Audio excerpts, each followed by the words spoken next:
All right. Welcome back to the GSMC Wrestling Laureate podcast, and we are rapidly running out of time.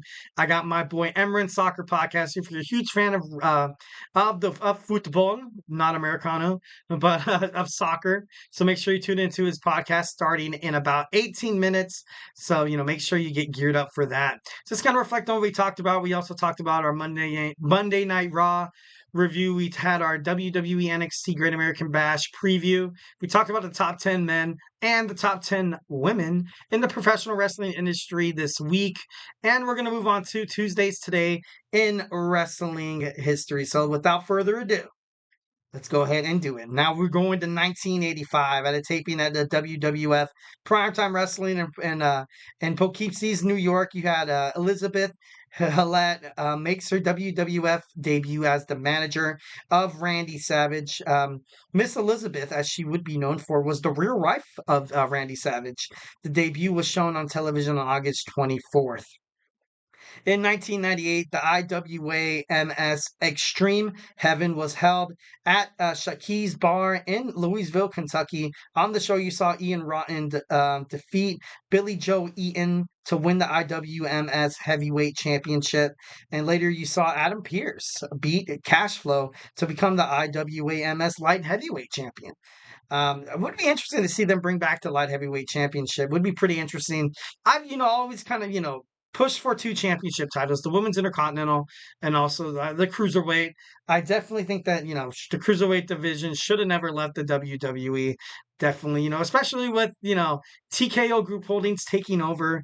You have weight classes in terms of, in terms of UFC. So it's not like something that is not, different. Maybe there's like a welterweight championship. Maybe there's like a featherweight champion in terms of the men's.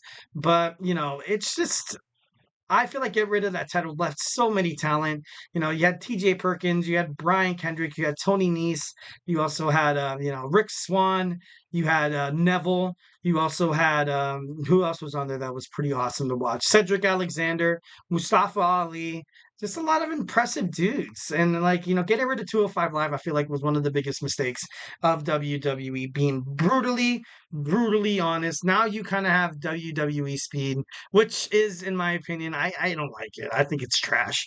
But that's just me. Obviously, that's just an opinion of a professional wrestling fan all of his life. That bridge gap between that age of demographic that you want to hit, the age 18 to about 49. I'm not 49 years old, but I am. I like to pretend like I'm 18 sometimes. I'm just kidding. Okay, moving on. So in 2000, these iGeneration held the Rodman, held their Rodman Down Under show at Sydney Superdome in Sydney, Australia on pay-per-view. You saw the Road Warriors Hawk and Animal defeat Public Enemy, Rocco Rock, Johnny Grunge in an elimination tables to win the iGeneration tag team titles. Then you had the Barbarian defeat Brute Force in a hardcore match. You saw Sweet Destiny defeat Brandy Wine by pinfall.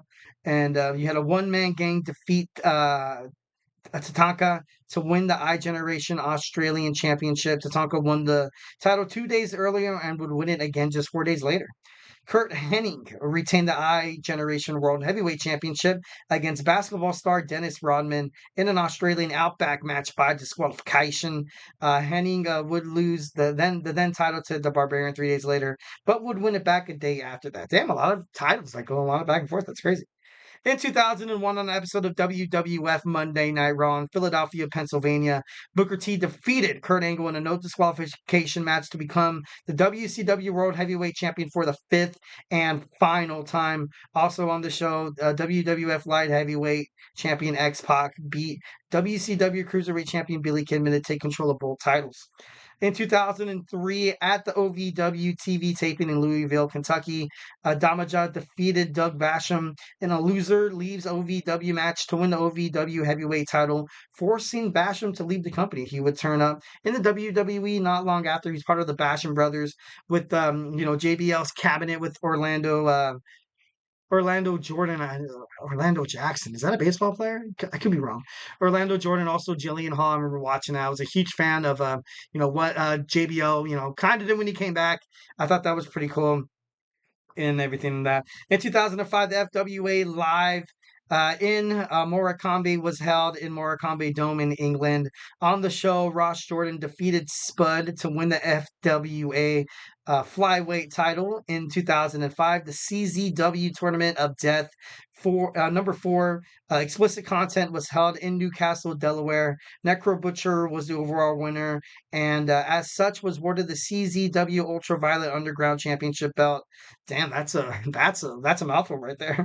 It was kind of crazy. The matches were round 1. You saw JC Bailey defeat Sexay Eddie in a barbed wire madness match. Toby Klein defeated Madman Pondo in a light tube ropes and light tube corners match. Brian Damage defeated Beef Wellington in a 2 out of 3 ultra violent, not ultraviolet like the sun rays. Table in a ultra violent tables match. Necro Butcher defeated Ian Rotten in a home run derby death match. Nick Gage defeated Nate Webb in a ladders and light tubes match. Zandig defeated Robbie Moreno and Eddie Kingston in the handicapped fans bring the weapons match. I think that's pretty fucking freaking badass. Excuse me. In the semifinals, you saw Necro Butcher defeat Brian Damage in a fans bring the weapons match. Zandig defeated Tony Klein. Nick Gage defeated JC Bailey.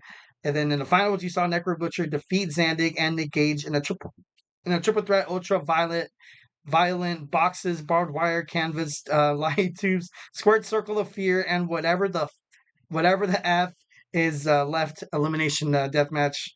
Love that. I think that was pretty badass. Would have loved to see that.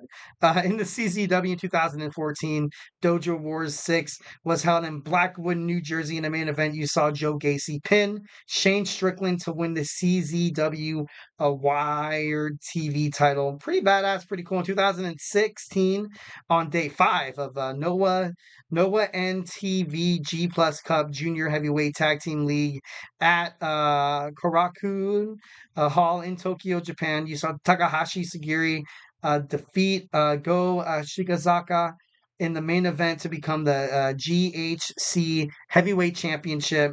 And in 2017, you saw day 19 of the AJPW Summer Action Series was held at the Edion Arena number 2 in Osaka, Japan.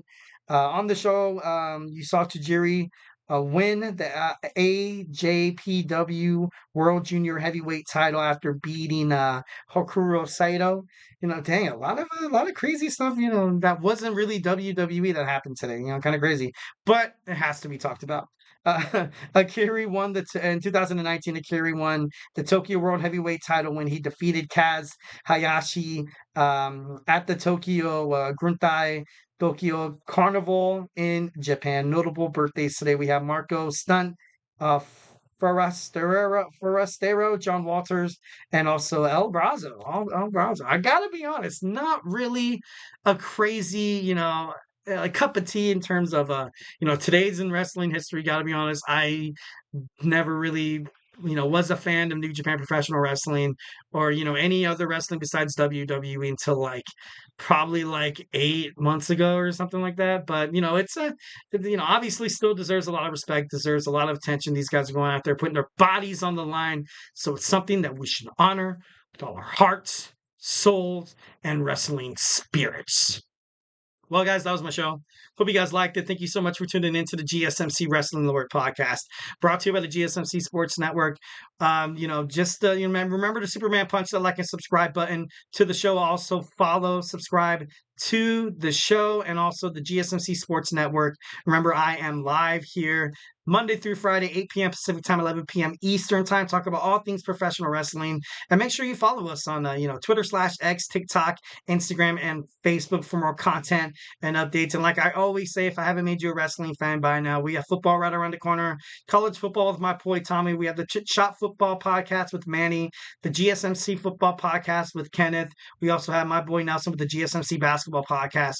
We have Chris Shepard. When it comes to football, a lot of fantasy sports, get your stardoms, your situms, your draftums on his sports show. Make sure you tune into that at the GSMC uh, fantasy sports podcast. We also have sports podcasts from my boy TJ and Jeremy talking about all things about professional wrestling. Also, don't miss the Andrew Tate show.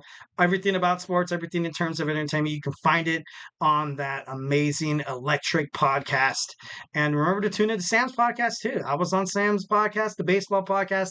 I dabble in baseball a little bit. Of course, I had to talk about my losing Angels. But if all y'all, if any of you guys are Angels fans out there, I feel for you. I'm hurting with you, my man, 1,010%. And in 8 minutes, we have Emran's Soccer Podcast. So make sure you stay tuned to the show. Do not go anywhere. We are 1,010% an entertainment conglomeration. Be a part of this GSMC sports bloodline. Most importantly, thank you so much for tuning into the show. 1,010% love you guys. Hope you guys have an amazing night. Enjoy the rest of your Tuesday night. Have a great Wednesday, and I'll see you guys back here tomorrow at 8 p.m. Pacific time sharp. So, hey, stay beautiful.